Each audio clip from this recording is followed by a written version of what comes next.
कुस्ती खेळ आहे, त्या कुस्ती खेळाचा उत्कर्ष भैया खऱ्या अर्थानं खेळ खंडोबा होत चाललेला आहे. नुरा कुस्ती सर्वसामान्य माणसाला समजते. वस्तुस्थिती सोशल मीडियाचं युग आहे. हारजीत होणार, विजय पराभव होणार.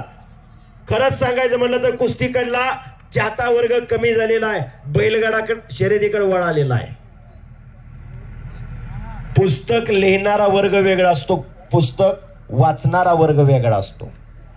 कारण महाराष्ट्राची भूमी शूरवीरांची भूमी, साधू संतांची भूमी, पैलवानांची भूमी. डोक्याने चालतात ते मंत, अज्ञानी समाजाला ज्ञानी करतात ते संत. याच बारामतीवरून संत श्रेष्ठ तुकाराम महाराजांची पालखी पंढरपूरला जाते. या बारामती तालुक्यातून महाराजांची भूमी म्हणून ओळखलं जातं. संत श्रेष्ठ जगद्गुरु तुकाराम महाराज, ज्ञानेश्वर माऊली आषाढी आणि कार्तिकीला भक्तिभावाने श्रद्धेने पंढरीच्या पांडुरंगाच्या भेटीसाठी जातात. पंढरीचा पांडुरंग जेव्हा नव्हते चराचर तेव्हा होते पंढरपूर, जेव्हा नव्हती गोदागंगा तेव्हा होती चंद्रभागा.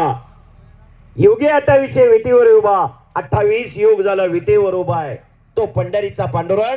त्या पंढरीच्या पांडुरंगाच्या भेटीसाठी संत श्रेष्ठ जगद्गुरु तुकाराम महाराज आणि ज्ञानेश्वर माऊलींची पालखी याच बारामती तालुक्यातून जाते.